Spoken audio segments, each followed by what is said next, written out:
ज्योतिर्लिंग की कथा का स्मरण कराया। सुंदर भाव प्रस्तुत करते हुए 12 ज्योतिर्लिंग का स्मरण कराया। प्रथम सोमनाथ जी का वर्णन किया, जिसके अंतर्गत वर्णन करते हैं चंद्र को अहंकार आया, काया क्षीण हो जाती है, भगवान सोमेश्वर के रूप में विराजमान हुए। सोमेश्वर के रूप। फिर अगला वर्णन आया श्री मल्लिकार्जुन। कार्तिकेय बाबा रुष्ट होकर गए, भगवान उनको रिझाने के लिए पहुँचे। भगवान श्री शैलम पर सदा विराजमान हुए, मल्लिकार्जुन के रूप में विराजमान होते हैं। अगला वर्णन आया है महाकाल। दूषण नाम के राक्षस का संहार करने के लिए भगवान कालों के काल महाकाल प्रकट हुए। 84 रूप में महाकाल राजा। पूरे उज्जैनी नगरी में 84 महादेव विराजमान है। पूरे उज्जैनी नगरी।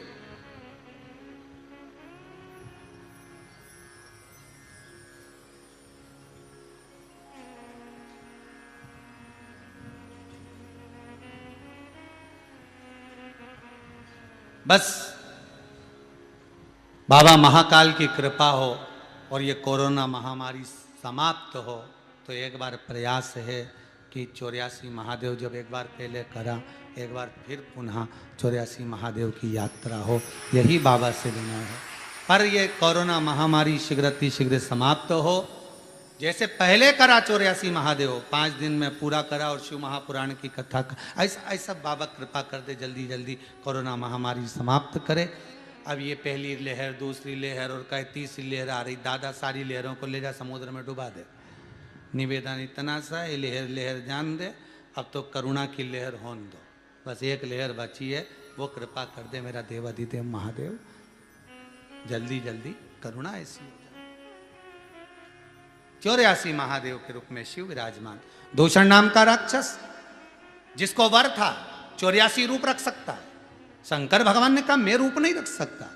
अगर ब्राह्मणों के बच्चों को अगर दूषण नाम का राक्षस मार रहा है, उनका रक्त पी रहा है, इसको मारने के लिए एक ही उपाय हो सकता है, मेरी बहन छिप्रिया को बुलाओ। छिप्रिया आए और जब जिस समय पर दूषण नाम के राक्षस का रक्त गिरे, छिप्रिया पानी के रूप में आकर उस रक्त को धो दे तो इसका रूप नहीं होगा, ये मर जाएगा। युद्ध प्रारंभ हुआ तो छिप्रिया को आने में देरी हो गई।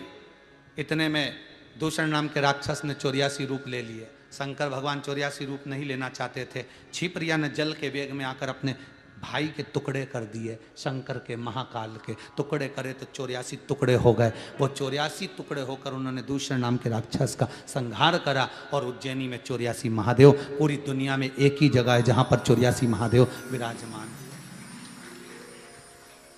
84 महादेव विराजमान। एक से कालों के काल महाकाल। अगला वर्णन आया है ओमकारेश्वर विंध्य पर्वत ने तप साधना कर कर शिव को पाया। अगला वर्णन आया केदारनाथ जी, नर नारायण ने तप कर कर भगवान शिव को विराजमान करा। भीमाशंकर कुंभकर्ण की पत्नी करकटी के गर्भ से एक बालक हुआ जिसका नाम था भीम। बड़ा उपद्रवी था, देवताओं के कार्य में विघ्न डालना। शंकर भगवान ने आकर भीम के प्राणों को हरा। शिव जी का नाम भीमा शंकर हुआ। अगला वर्णन काशी विश्वनाथ। मनु शत्रुपा ने तप कर कर भगवान शिव को काशी में गंगा के घाट पर विराजमान किया। त्र्यंबकेश्वर गौतम बाबा पर गौ हत्या का दोष लगा। ब्रह्मा विष्णु महेश की आराधना करी। भगवान 3 शिवलिंग के रूप में, छोटे छोटे लिंग के रूप में विराजमान हुए। गौतम बाबा को गौ हत्या से मुक्त करा। वैद्यनाथ, रावण शिव जी को लेकर जा रहे थे, लघु शंका लगने पर शिव जी को भूमि पर रखा, उठा नहीं पाए, वैद्यनाथ जी के रूप में विराजमान हुए। अगला वर्णन आया है नागेश्वर। दारुक नाम के राक्षस का संहार करने के लिए भगवान नागेश्वर के रूप में विराजमान हुए। अगला वर्णन है रामेश्वर। भगवान राम लंका पर चढ़ाई करते समय शिव जी की स्थापना करते हैं, रामेश्वर के रूप में शिव विराजमान होते हैं। कृष्णेश्वर, सुधर्म नाम के ब्राह्मण की 2 धर्म पत्नियां थी, सुदेहा और घोषमा। घोषमा को संतान हुई, सुदेहा को संतान नहीं हुई। तब पति के कहने पर घोषमा ने सुदेहा को पुत्र दे दिया।